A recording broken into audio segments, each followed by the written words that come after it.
My very sincere greetings to all of you, and it is once again my great pleasure and privilege to be able to spend some time with all of you for this Facebook Live session.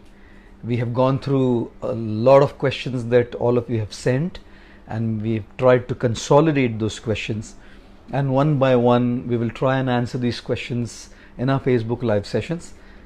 The question that we want to take up today is how to handle stress. Hundreds and hundreds of people who follow us live have asked this question: how to manage stress in our life. So this is the particular point for discussion for our Facebook Live session this evening. Gaurangi Dasi, Hare Krishna. Karan, Hare Krishna. Diane, hello. And Sogata, Jai Shri Krishna. Satyanarayan, good evening. Rahul, Hare Krishna. Itu Gupta ji, good evening. Mansi, very very happy to have you here with us. Rohit, good evening to you. Jewel, Hare Krishna. Leowin, all the way from Philippines, thank you for joining us all the way from Philippines. Swaminathan, Pranam. Shashwat, thank you very much for joining us again. Sumit, Hare Krishna to you as well. I'm really glad to be able to spend this time with all of you this evening. So as I was going through all of these questions about stress, one gentleman had asked, is it possible to live a life with no stress at all? And my answer is a no. There's no question of living a life which is free from stress. We are all going to have to go through stress in some way, shape or form, in some area of life or the other, whether it's work, whether it's relationships, whether it's due to some financial problems, whether it's due to some personal issues, whether it's due to political situations. There is certainly going to be stress in our lives. We cannot avoid stress. Just like if someone falls into a pool of water, he or she cannot avoid getting wet. You can avoid getting affected by the wetness. You can avoid getting a cold by boosting your immunity, but you cannot avoid getting wet if you are in a pool of water. Similarly, when we live in this world, particularly in this modern era, in this modern day and age, it's hard to not get wet. It's hard to not get affected by the situations that are around us. In fact, I always feel the very fact that there are ups and downs in our lives that cause this stress to us, it means we are living. Problems is a symptom of life. When there are ups and downs, that means we are still living. Like I always say, if you look at an ECG, the ECG is flat only for a dead man or a woman. Only when you are dead, the ECG is completely flat. But when you are living, the ECG is going up and down, up and down. So the only place where the line will be flat is in the graveyard. The only place where the line of stress will be flat will be in the crematorium. If you are living, there's going to be ups and there's going to be downs. There's going to be the low phases. There's going to be the difficulties, the problems, the challenges that are going to cause pressure, that are going to cause stress, and we cannot avoid it. Ladies and gentlemen, which is why the more we come to terms with the fact that it's going to be there, the more we come to terms with the fact that it's going to be an integral part of our life, and the more we accept this reality, that's how much we can actually deal with it rightly. So firstly, there's no question of a life with no stress, just like there's no question of falling in a pool of water and not getting wet. Now, I do not think pressure is always bad. We need the right amount of pressure. We need the adequate amount of pressure for our growth. You know, a diamond was once upon a time a charcoal, but under the right amount of pressure, under the right amount of stress, that charcoal turned into a glittering diamond. So I strongly feel that we need that right amount of pressure. We need that right amount of stress in order that we grow. When that pressure crosses the threshold of our tolerance, that's when it affects us negatively.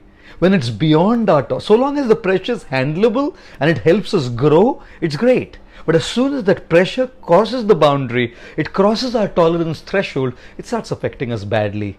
negatively. It starts affecting our mental stability. It starts affecting our mental peace. It starts affecting our performance. It starts affecting our dealings with others. We start becoming irritable. We start throwing temper tantrums. We start moving out of alignment from a life of balance. And that's what we call stress. The positive side of it is the pressure for growth, but the negative side of it, which is beyond our ability to tolerate and handle, is the element that we call stress. Now, this is the element that we need to deal with, handle in a way that it doesn't harm us, in a way that it doesn't hamper our productivity, our performance, our relationships, our personal life. This evening I thought I would share with you a couple of my thoughts on how to handle and deal this negative element of stress, something that's getting beyond our threshold of tolerance, something that's hitting us so hard and getting onto our nerves so much that we're not able to lead a satisfied, fulfilled, contented, stable, balanced life. So I want to divide this entire discussion into 3 areas. Number 1, I want to talk about work. I'm sure loads of you out there are certainly resonating with me when I talk about work. Stress coming from work. Now believe me, you, hand on my heart, I truly do not think that work is the cause of stress. Loads of times people keep talking to me about this, that's work which is stressing us. I do not think that work causes stress. I think it's the wrong kind of work that causes stress. Work that you don't enjoy. Work that's not what you want to do. Work that doesn't drive you. Work that you're not in love with.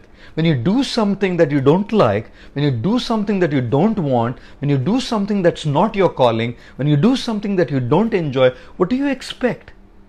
Stress. What do you expect? A negative emotion, a negative pressure on your head, because you don't look forward to it. Lots of times I say now that people who look for a weekend are the ones who are stressed. I'm sorry. I'm not saying that those who are looking for a weekend, everybody is like that. But if you want a break from our work, that means we don't enjoy doing it. That means it's pressurizing us so much that we need a break from it. If you love something, you get up at 12 o'clock. Somebody wakes you up at 12 o'clock in the night, 1 o'clock in the morning. You still will jump out of your bed to do it, ladies and gentlemen. Which is why I think it's the wrong kind of work that causes us stress. Imagine if you do the right kind of work, something that you love, something that drives you, something that you feel inspired to do, something that you're motivated by, something that consumes you so much that you practically forget everything around you. That kind of work is the right pressure. It's not that negative pressure. That kind of positive work that you enjoy and you love doing is the right kind of pressure that helps your personal growth at work. How can there be work without pressure? How can there be work with no pressure on your head? There is going to be pressure at work. The question that you need to ask yourself is it that positive pressure that comes from the work you enjoy doing, the work that you feel you're cut for, or is it the negative pressure that comes from the wrong kind of work that you hate doing, that you take completely disgusted with? Now I know that many of you are saying out there that that's right, that's true. But the fact of life is most all of you there are stuck with some kind of work that you don't like doing. Is that wrong kind for you? But it pays your bills.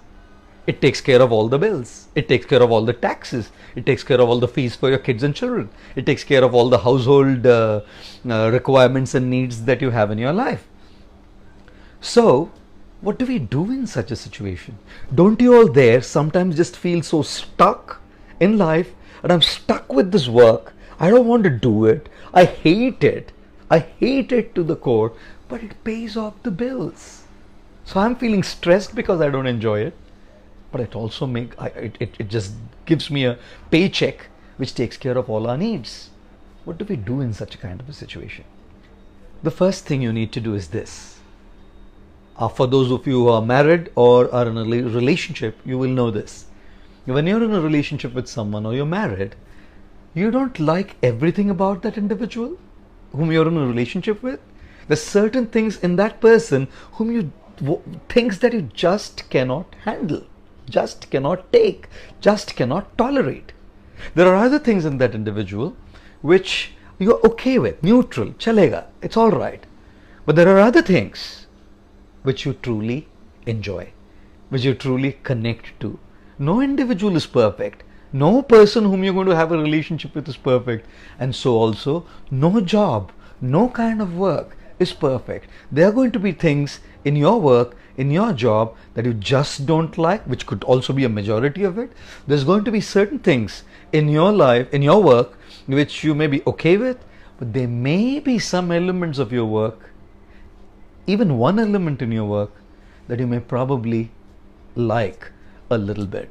When you're stuck because of doing the wrong kind of work, but because it pays you and you can't move out, you're helpless, you're not going to be able to quit, then treat your work like a marriage.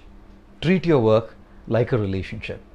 You will have to focus on and pay your attention to that one element. If you can even identify that one part of your work, that one element of your work which you probably can develop a liking for, it's going to make that pressure on your head which is negative a little lesser. If possible, quit it and do what you like. But for most of us, it's not a reality. Ground reality is that we are not going to be able to quit that particular job that you don't like doing, for the simple reason that there are real needs in the real world. So start liking a part of it. Like in a relationship, when you focus on that positive side and you start liking that particular side of the individual, your relationship is based on that higher purpose. If you just focus on the negative side, which could be a major side, or things that are you're neutral to, it's not going to work. So my first advice to manage and deal with your stress at work in a job that you don't like is this: start liking an element of your work. If you don't know what it is, start identifying that one element which truly you can connect to and develop. Look forward to it every day. That one element, if not the entire part, and it's going to minimize at least a part of the negative stress that comes from your work. But that's not all. The second aspect, according to me, is also start adding to your life something that you truly love to do in your work. For example, you may be a software engineer, you may hate coding, but you may love, art, you may love music, you may love theater, whatever else it may be that you love. Start adding a little bit of that, even if it's not too frequent, even if it's once in a fortnight, even if it's once in a week or once in 3 weeks, whatever the frequency may be, you please start adding that element to your life. That kind of work, that kind of passion, that kind of calling, something that you truly love doing, I assure you, your stress levels will slowly go down. A, by starting to like some element of what you have to do at your work, and B, by starting to add some element that you love to do in your work. Together you can deal with that stress. Together you can manage with the stress that you go through at your work in a job that you don't like more effectively. So conclusively, on this work front, start liking something about the wrong kind of work where you're stuck, something that you don't love, and start adding a part of something that you truly enjoy doing, the right kind of work to your life. That balance can help you find the ability and the strength to navigate your journey through your work life. The book that we have written, Life's Amazing Secrets, is going to be out on the 17th of September in all lead stores across the country. We are also trying to, Penguin's publishing it. We're trying to see if Penguin USA and Penguin UK and Penguin Australia can publish it also. If they're able to publish it, all of you overseas will also get the copies. Otherwise, you'll probably need to get it from the Indian stores or the Indian online portals. But in that book, we have elaborately discussed this subject matter of work, something that we have to do, something that we love to do, and how do we balance it, has been discussed elaborately in that book as well. Now, the second area of stress, leaving work aside, is our relationships. Now, one lady once went to a doctor. The doctor asked the lady, "So, madam, how's your headache?" The lady said, "Well, he's out of town." Now, believe me, more than the literal physical headache is the headache that people cause us. You know, people are sometimes just who they are. Our relationships are extremely satisfying and they're very, very meaningful to us. At the same time, people have their individual natures, people have their baggage that they carry with, have a certain upbringing that they've brought with them, which is why dealing with people is not as easy, you know. So, how do we handle the stress, the negative pressure that comes not because the nature of the right kind or the wrong kind of work, but because the people around us? Now, it could be personal relationships, or it could be relationships at work with our colleagues, with our bosses, with our managers, with our teammates, you know. But people, whether in a personal relationship, marriage, loving relationship with someone, friendship, or just a official relationship at work, people, I feel, causes more pressure than the work itself. So how do we handle this? Now, believe me, again, I think pressure, the right amount and the adequate amount of pressure is needed even in our relationships in order that we grow. Growth is a consequence of pressure. There's no question of growth without proper pressure. Whether it's a diamond, which was a charcoal under a pressure, or whether it's biceps or triceps, which is a muscle under the pressure of weights. There's no question of growth without pressure. So even in our relationships, there is going to be a need for that right amount, for that adequate amount of pressure. Let's say, for example, personal relationships, married relationships, relationships with your children, relationships with your parents, relationships with your friends. There is going to be a need for some pressure. In fact, whether you need it or not, it's going to be there anyways. Now, when that pressure is healthy, when that pressure is within the threshold of tolerance, that pressure gives us tremendous depth in our relationships. In fact, anybody can hang out with each other when times are good, when times are challenging, when times are trying, when times are testing times. That's when you can actually prove to each other how much you mean to each other in a personal relationship. Love is tested, and only in testing times is true love proven.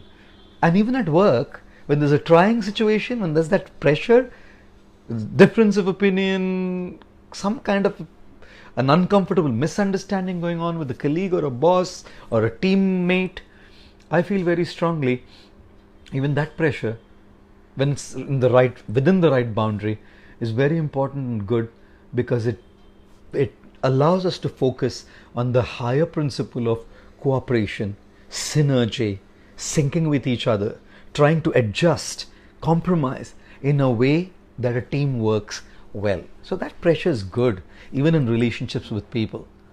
But the problem is when that pressure, whether in a personal or a work relationship, crosses the threshold of tolerance, that boundary, that is when it's called stress.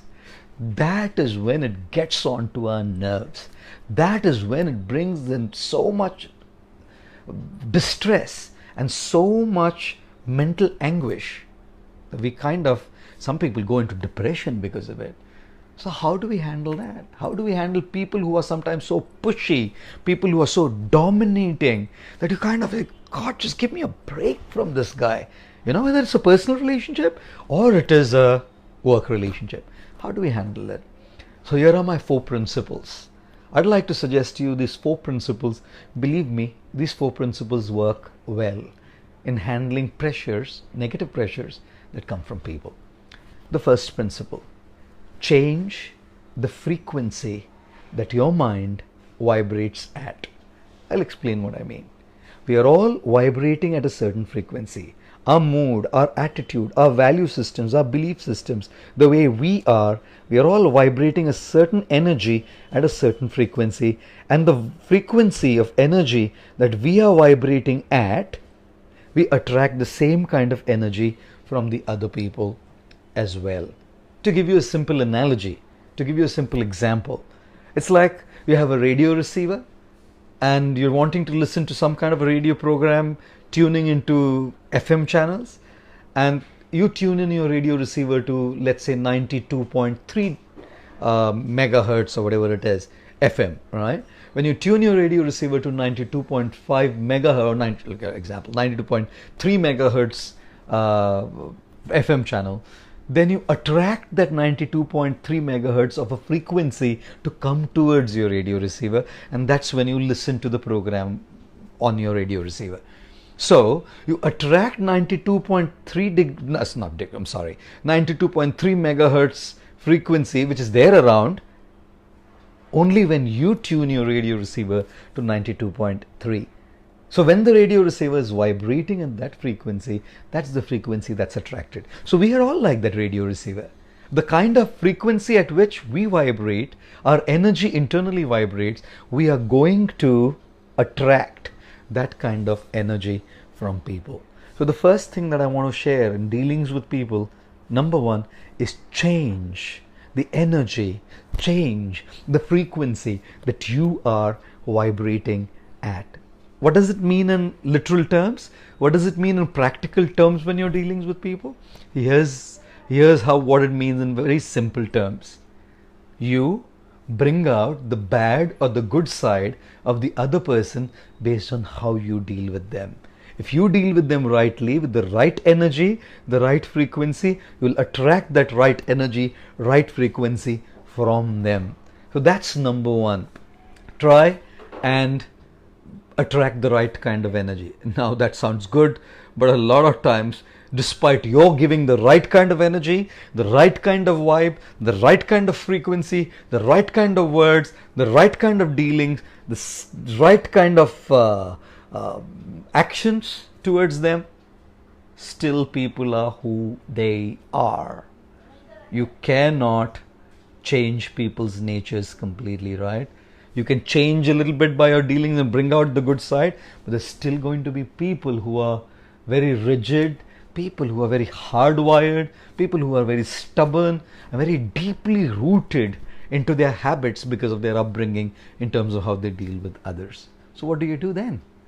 The second point is, after changing your frequency, the second is communication.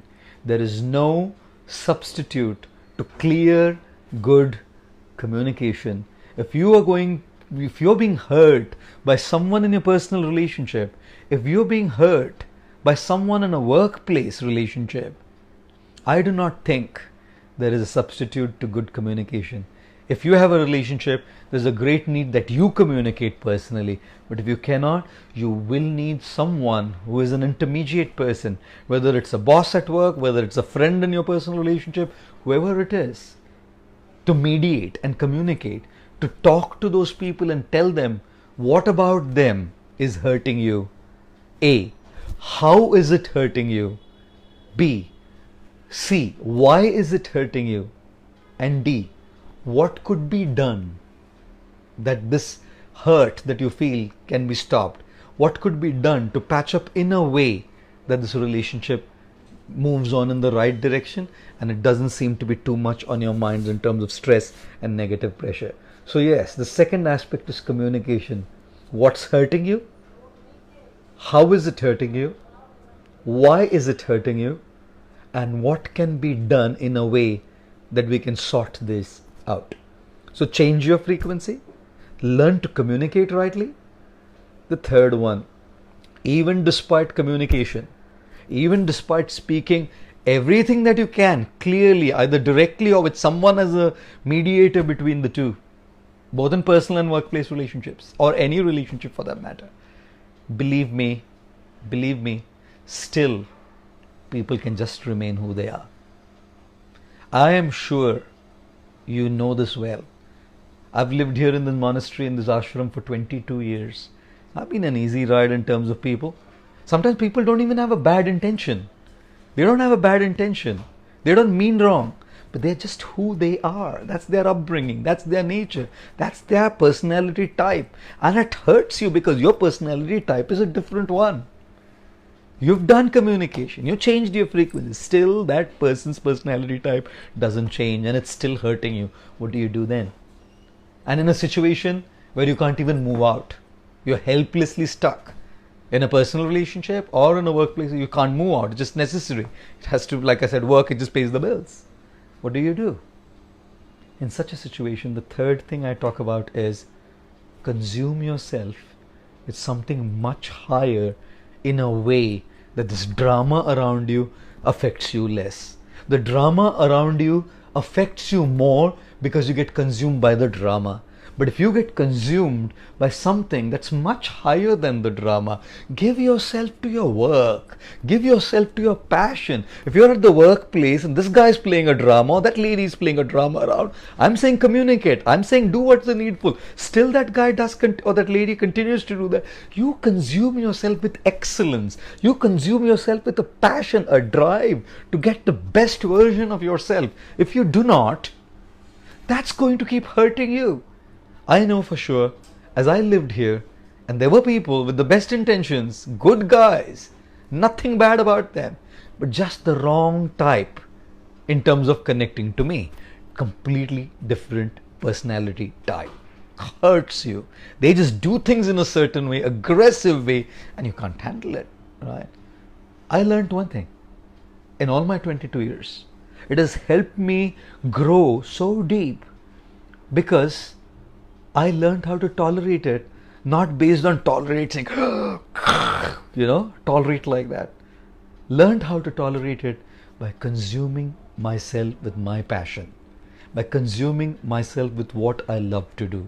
I'm here with all of you on Facebook today doing a live session because I decided to consume my mind by what drives me. And when I get consumed by what drives me, when I give myself to what drives me, I'm still surrounded by those hard people. Not because they're bad, but they're just hard. So what do? Well, because you're so consumed, that drama either doesn't affect you or it affects you less, bringing your mental stress levels because of that individual much lower than otherwise. And the fourth thing that I usually like to tell people in dealing with stress and negative pressure that comes by people around us who just don't change because of their personality type, their upbringing, their background, whatever it is. The fourth thing that I usually like to tell people is this.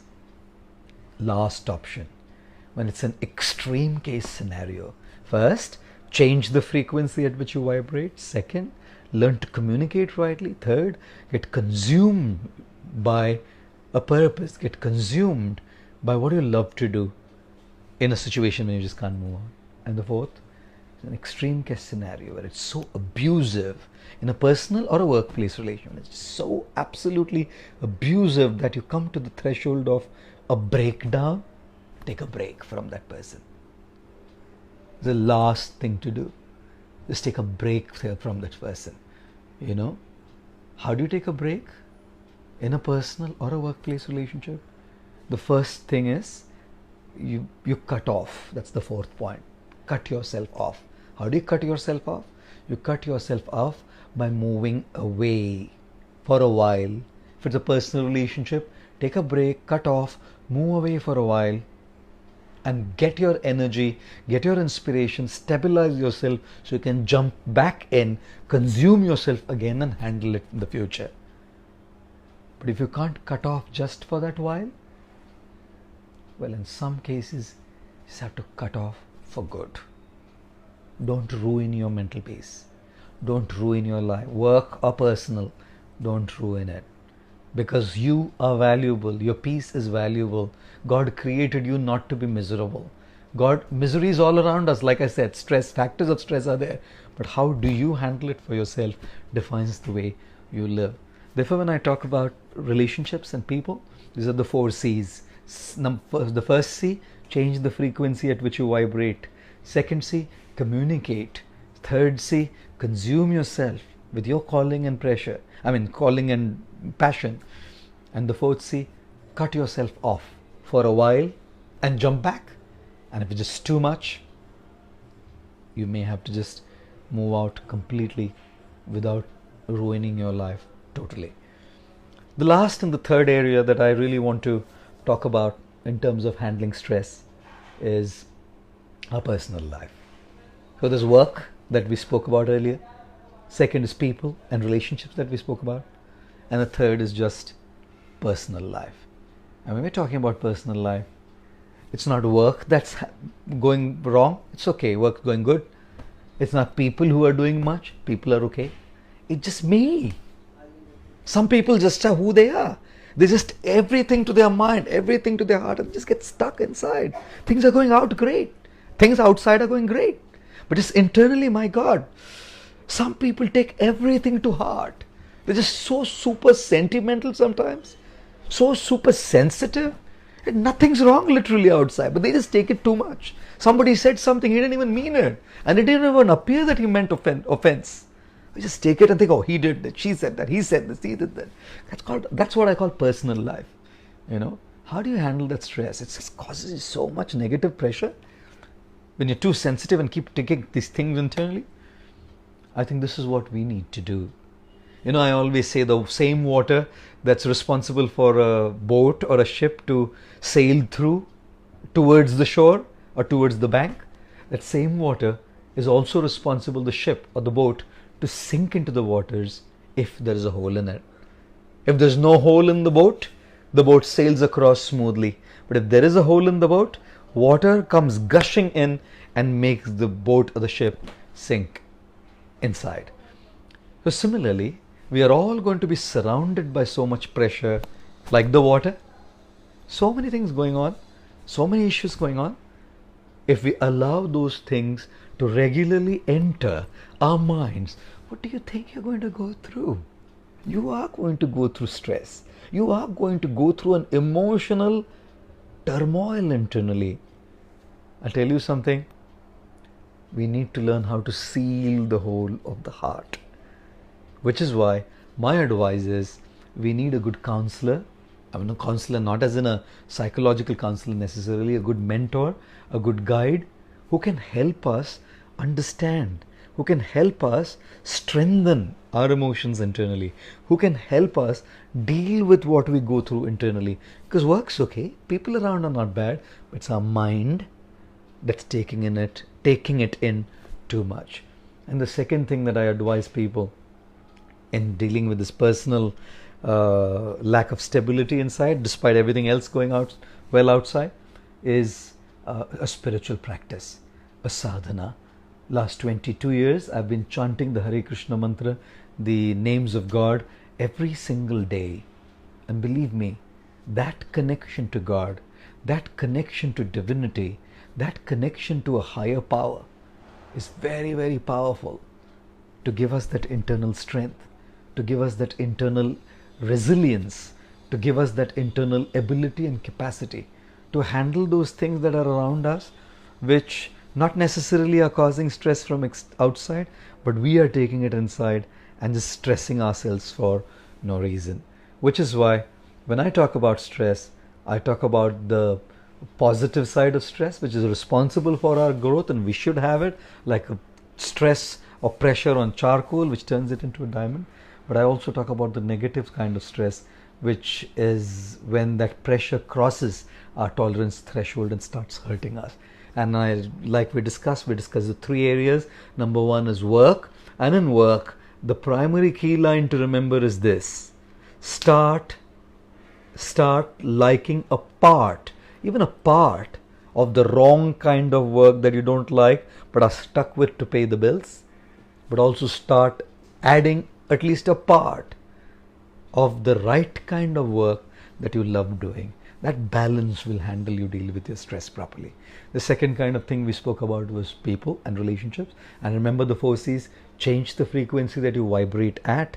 Secondly, communicate and learn the right kind of communication. Thirdly, consume yourself by your drive, your passion, your calling, so that the drama doesn't affect you as much. And fourthly, cut yourself off from people momentarily so that you feel better and jump back in, or if it's just too much and too abusive, permanently if the need may be in an extreme case situation. And the third aspect we spoke about in terms of stress is a personal life, where everything else outside seems okay, but we just take it in too much. And when we need to deal with that kind of stress, I think we need good mentors to guide us so that we can navigate our thoughts inside in the right direction and secondly, we need to practice a sadhana, have a spiritual practice, which is our connection to God, in a way that we get that inner strength, become strong from inside to face those things within. I thank you all very, very much for your kind attention. Himanshi, Preeti, Shobha, Parag, I'm so glad that you joined us this evening. Somnath, thank you very much. Shreya, I really, really am so happy that you joined us.